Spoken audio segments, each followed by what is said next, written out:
Hi, it's Michael Caputo. Thanks a lot for tuning in. It's the video component of my weekly podcast, Still Standing Podcast.com. You can sign up, subscribe, all that stuff over at stillstandingpodcast.com. It's on iTunes, it's on Stitcher, and this, of course, is on YouTube. Subscribe. You can actually sign up for an email at stillstandingpodcast.com. It's been a rough week this week. For anybody who's a friend of Roger Stone. And I must tell you, I'm a very old and dear friend of Roger Stone. Roger I've known for 35 years or more. I consider him among my best friends. I first knew Roger when I was a kid in my 20s. I was his driver for a short time. We worked together on Jack Kemp's presidential campaign, and we just stayed, working together. There was a period of time when we didn't work together, when I lived in Moscow. Roger, curiously, refused to come visit, refused to do any work in Russia. He said he hated Russians too much to do any work there. And here he finds himself as the focal point, the number one target of the Trump-Russia investigation. That irony's not lost on me. Guy wouldn't even come visit. I begged him. Never would. Just had no interest in Russia. He still has no interest in Russia. But suddenly, he's in the crosshairs. But speaking of crosshairs, he did something pretty stupid this week. He put an Instagram post up that a picture of Judge Amy Berman Jackson, the judge in his special prosecutor case. He's been charged with 7 counts in an indictment. And put a picture of her up on Instagram that actually had in the back, if you look at the photo, a logo that could have easily been construed as crosshairs. Crosshairs like from a scope of a rifle. Now, it could be also construed as a cross, some kind of thing from the pagan era, etc. I get that. I probably was, but listen, even the plus sign can be construed as crosshairs in a fraught environment like we're in right now. Let's just face it, not everybody's normal. You don't have to look any further than that guy Hodgkinson, who, for some reason, after following Bernie Sanders devoutly as a volunteer on his campaign, decided that he needed to bring rifles to Alexandria, Virginia to shoot at Republican congressmen, nearly killed Representative Scalise and shot a couple other people as well. That guy was nuts, clearly. I don't really blame Bernie Sanders for that, but what Bernie Sanders said and what others were saying inspired this nut job to pick up a rifle and shoot at Republican congressmen. So anything you say in this environment, anything you do, anything you post, could trigger somebody who's nuts, like Hodgkinson. When Roger put that up, he brought it down immediately. He actually put it back up again without the logo in the background. It was right over the judge's photo, right over her head over here. And put it back up again, then took it down entirely. And very quickly, I believe that was Friday night, very quickly issued an apology, actually an assigned affidavit to the court, apologized for it the same day. But the damage was done. You can't unpost these things. We don't have to look any further than Twitter and, Facebook. People grab screenshots and it spread like wildfire. I'm sure that photo has been seen all over the world 1 million times by now. You can't unring that bell. And I said on Anderson Cooper, I thought it was stupid. I said it's almost impossible to defend stupidity. I felt bad. Roger's my best friend. But it was stupid. It was really dumb. Amy Berman Jackson, as a judge in this case, I know Roger doesn't want her as his judge because she was appointed by President Obama, and she was pretty hard on Paul Manafort when she held that case. Roger didn't want her to be his judge, but, felt like he was trapped there. I understand that, but, I've been a witness on the Mueller and investigation, the House and Senate investigations. If I were a target, which I'm not, I most certainly wouldn't be saying bad things about my judge. I think it's stupid to do so. Now, Roger's a stronger, more direct communicator than I am, and he really decided early on that he was going to communicate loudly and clearly through his whole entire trial. And by the way, Judge Amy Berman Jackson had issued a gag order on him that allowed him to do so. Actually, was tougher on his attorneys and on witnesses, like myself, I'm a potential witness, I guess, than there was on him. She actually left it wide open for him to continue as a commentator in the media, which is where he makes his principal living. And then when I saw this, first thing I thought was, oh, God. I thought he was going to go to jail. I mean, she's a federal judge. A plus sign is crosshairs. A neo-pagan sign is crosshairs. That logo, didn't matter what it truly was, it could be construed as something pretty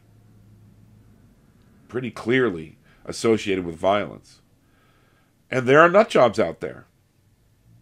So she had Roger in yesterday in court. It was a tough day for Roger. I didn't go, I haven't spoken to Roger or communicated with him at all since the day he was arrested on January 25th. My lawyers and his lawyers decided on that kind of situation out of an abundance of caution. I might be on the list that the judge put together of potential witnesses, which is under seal, a list of people that Roger couldn't talk to. But Roger and I were already not talking for several days before she issued that order. And I wouldn't know it's under seal. I might be on that. But we were already not talking for a while. And just because, I wanted to continue to talk about it. I'm a media commentator myself. I spend a lot of time on cable television. I have a talk radio gig here in Buffalo. And our lawyers agreed. We had to stop talking. Let me tell you something. When you stop talking to your best friend of 35 years, it's hard. Now, I've seen him on TV here and there, so I knew he was still alive, but it felt like, your best friend is removed from your life. I've lost other friends over my support for Donald Trump, really dear friends. And when they dropped out of my life, I felt like grieving for them. And this time, Roger, he and I speak frequently, or used to speak frequently, sometimes 2-3 times in a day. And all those times, Roger would talk sense into me, and I'd talk sense into him. Not all my ideas are good ones. In fact, Roger was quoted saying that directly in the New York Times. Not all of Caputo's ideas are good ones. That's true. I have some pretty bad instincts sometimes. Some of the dumb stuff I've said in the past has gotten me in trouble with my family, my friends, my clients, the media. I'm pretty level-headed, but, I come up with some bad ideas. Roger does too. And I've always been a person who could help him find his better voice. Someone who could advise him he should say this, should not say that. Maybe do this, maybe don't do that. And I'll tell you, Roger and I get some screaming matches going over the phone, face to face. Oftentimes I'll be at his house in Florida, in the past, and help him when he was putting together books and things like that. And, Roger's, he's in your face, especially if you're his friend, because he feels like he can speak his mind to you. And I always felt like I could speak my mind to him. I feel badly about what Roger's in right now. But he made a terrible mistake that day. Terrible mistake. And I've got a copy of the judge's statement on here. She was really, according to her estimation, was really focused on the fact that the indictment specifically charges him with threatening witnesses within the past year. So she considered him kind of dangerous. Let me tell you something. That charge that the indictment brings against him is kind of bullshit. Because in that charge, he said in an email or something to a Randy Credico, a nut job friend of his, and I don't know why he was even involved with Credico. He is a nut job. He threatened to take away his dog. I can tell you that Roger was always upset about the way that Randy treated this dog. Didn't like that he took in some places that he took the dog. And Roger is a huge advocate for animals. I'm not just saying that. It's not just because it's good for his image. Roger, his house was filled with three-legged dogs. And three-legged people, too, like Randy Critico. So that charge that it's a threat against Randy is crap. I think he'll be found innocent of that. But the judge is focused on the fact that it was a threat against a witness. So whatever. Look, it's part of the indictment. Judge Amy Berman Jackson, she has to consider that. And she also said that Roger really didn't seem to be chastened by the pendency of his case. And in fact said he decided to pursue a strategy of attacking others, which, in this crosshairs thing, she said it posed a very real risk that others with extreme views and violent inclinations would be inflamed. Maybe that's a stretch. But look at Hodgkinson. I can't think of one thing that Bernie Sanders said that there were never crosshairs in any of the photos that Bernie Sanders put up, and this guy got rifles and shot down congressmen. So maybe she's stretching it a bit, but look at Hodgkinson. She also was talking about how there were a lot of photos of her that were available, and instead he chose one that had crosshairs already in the photo. He certainly didn't put them there. And that brings up something that I think I really need to say. Roger was surrounded by good people all of his life. His secretary, back in the days of Black Manafort Stone, Lynn Conforti, a wonderful woman, someone I'm still very close with, her and her husband, Mike. She was always a voice of reason in his office. Charlie Black, a very level-headed guy, was always a close friend of Roger's at Black Manafort Stone. And then as Roger's life went into another direction after 1996, a big scandal in his life, some of those people dropped out. They still talked to him, but they weren't around him every day. He got out of the political business, and let me tell you something. Even though it was kind of a swinging scandal, people accused him and his wife of being swingers, and Roger's a libertine. He says it over and over. Just watch Get Me Roger Stone. You'll find out a lot about him. That documentary, excellent documentary. But after that scandal in 1996, when he was accused of being a swinger with his wife, he kind of dropped out of the forefront. Didn't mean that he stopped being a political advisor. He still was working very closely with corporations and candidates and winning big campaigns and big races, just in the background. He never dropped out of politics. He just didn't put his name on the marquee. But, about this choice of the photo.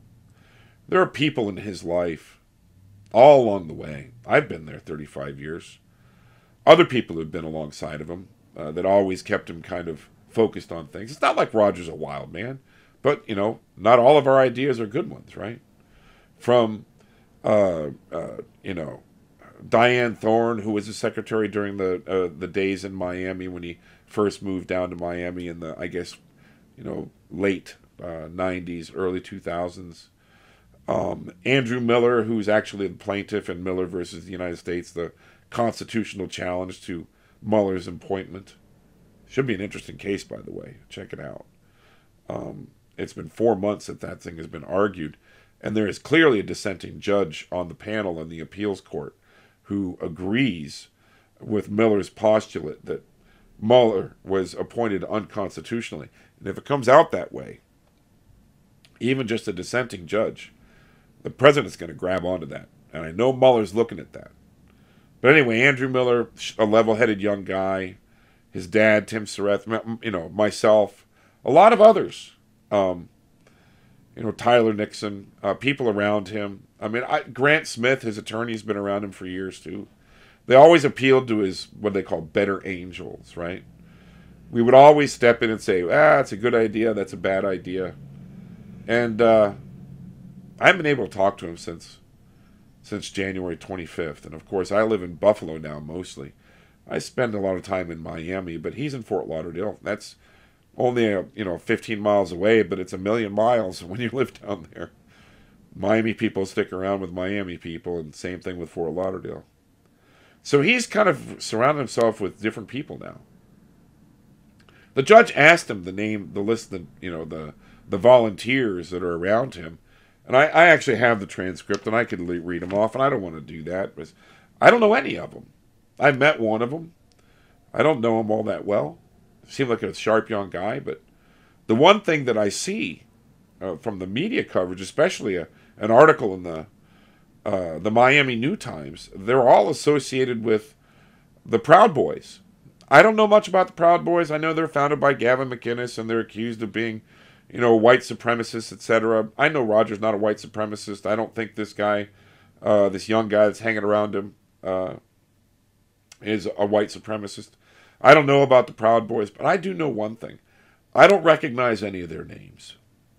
And I don't recognize any of their names even from the last year. Maybe they were around them a lot more than I was, living up in Buffalo and all. But what kind of advisors are they? I mean, what are their priorities? My priority, Lynn Schmidt's priority, Diane Thorne's priority, Andrew Miller's priority was always Roger Stone. Always. And if I had searched up that image and gave it to Roger and said, this is a good idea, put it up, I would have jumped on that grenade. I would have. In the past, when I've done dumb things, like, by the way, on the Trump campaign, I resigned after I put out a tweet criticizing Corey Lewandowski inappropriately. I jumped on that grenade. That's what you do when you do something stupid. Roger Stone's freedom was at stake here. I don't know who did that, who put that image out there. Maybe it was Roger himself, but according to the court transcript, he says that one of his volunteers did it. Are these people not looking after Roger Stone?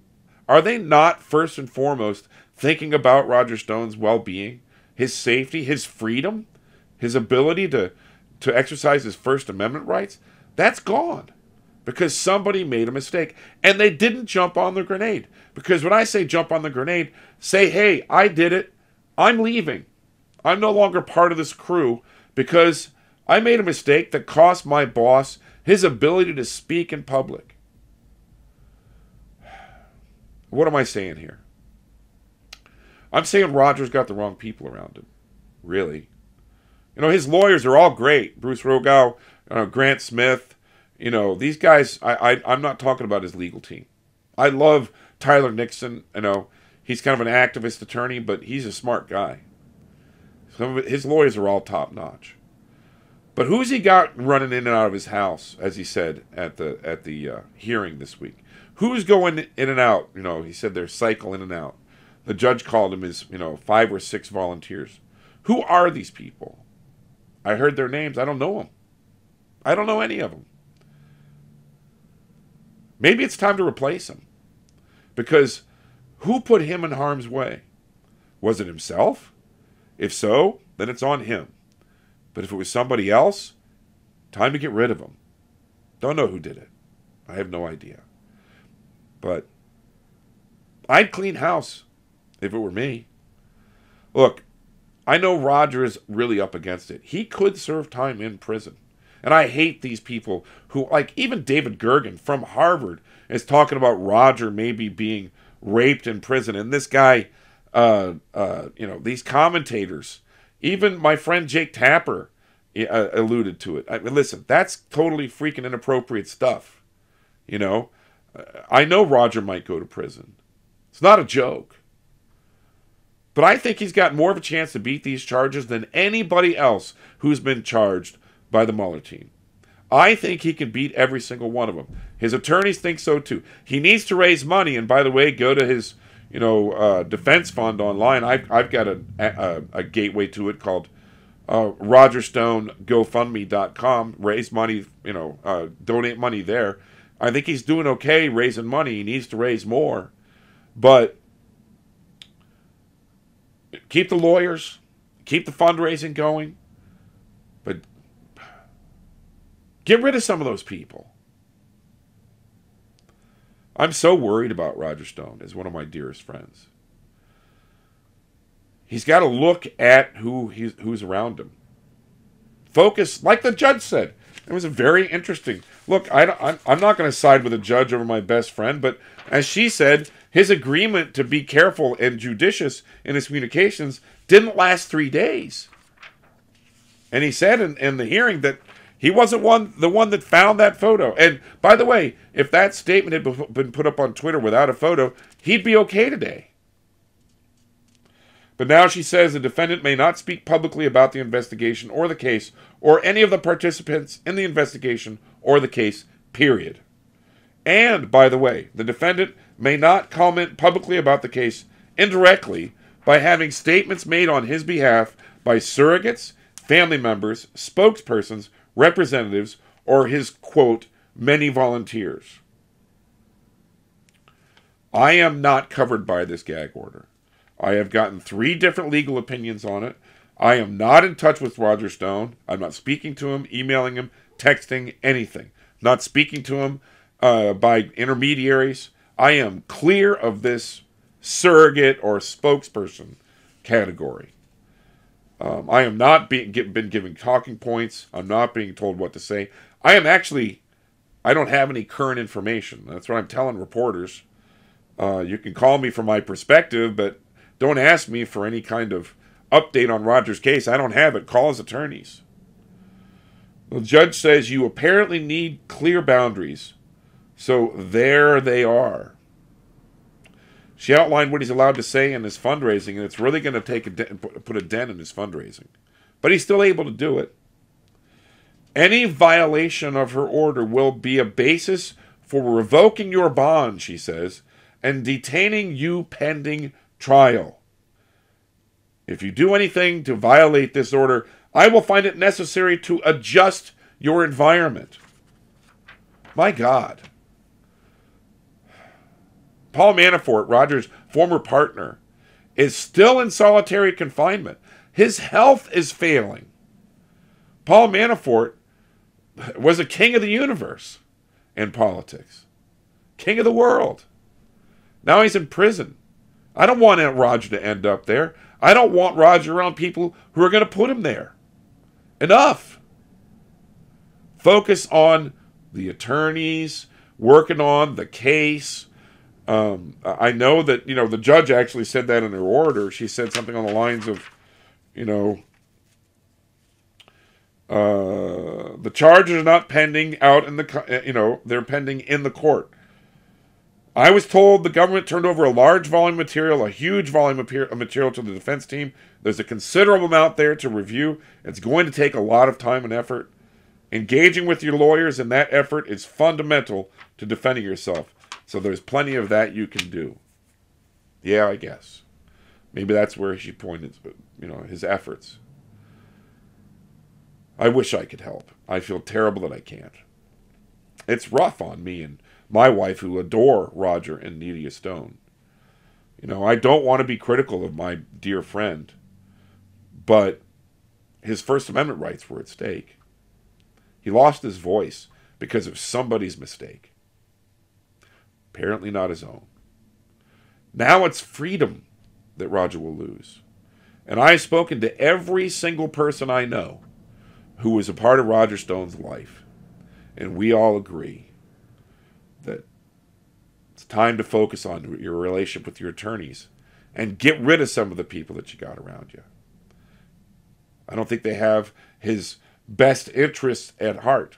I remember when I was around, when the Bird was around, Andrew Miller, when Diane was around and Tim was around, Tyler Nixon's a great guy to have around. All of his attorneys are great people. We always looked out for Roger Stone first. You always look out for your friends. I don't think if some of the old team were around him, he would have any trouble speaking out still. He would have found his boundaries. Now he's got tight ones. And you can't count on people around you who don't have your best interests at heart, who don't love you like a brother. You can't. I think that's where I'm going to leave it. I can't talk to Stone. I can't talk to Nydia. I can't talk to all that whole team. I don't like the way it's going down. Don't like it. And nobody who knows Roger from the past likes it either. None of us. I wish I could take care of my friend Roger Stone, my big brother. I'm heartbroken that I can't. But I'll tell you what. Roger has a future. I think he's got a chance to beat these charges. He is a master communicator. His opinion, sometimes it's wild, but people want to hear it. He's got millions of people who are interested in following him. And through this terrible experience of the Mueller investigation and the House and Senate investigations, he can come out the other side with his own platform. Forget about ABC, NBC, CBS, CNN, InfoWars, anything. He can put his own communications platform together. We'll all help him do it. When he gets on the other side of this thing, he'll have millions of people ready, willing, and able to pay to hear what he has to say. I know some people that are watching this hate Roger Stone, hate me, whatever. Maybe you don't want to pay for it. Good for you. Go listen to your commentators. Roger's got plenty of people that are ready to listen to him. They're not out there in the crazed right-wing alternative universe. They're not. Maybe they want to hear him out there, but there are people who are right, down the center lane of conservative politics who are still interested in hearing what Roger Stone has to say. It doesn't have to be completely outrageous. There doesn't have to be a crosshairs in the corner of the photo. There's a big future ahead for Roger Stone. I'm convinced that that he will do better than he's ever done before when this is over. But he's got boundaries now, tighter ones. Everybody's watching. And he needs to be surrounded by people who love him and care for him. That's all I got to say. Keep your eye on Miller versus the United States. Take a look at it. Search it up. Andrew Miller, Roger's old friend and former driver and advisor and body man and policy guy, especially in the libertarian movement where Roger really had a strong foothold before all this Proud Boy crap. Watch that. Miller versus the United States. Best wishes to all of you. Thanks for listening. And I know I went a little bit long, but, this is kind of personal for me. StillStandingPodcast.com. Do audio every week. Do one video every week. I do some blogging at StillStandingPodcast.com too. Thanks a lot for listening to me through this diatribe. Next week I'll do something maybe a little less personal, a little more interesting. Thanks a lot. Have a great weekend.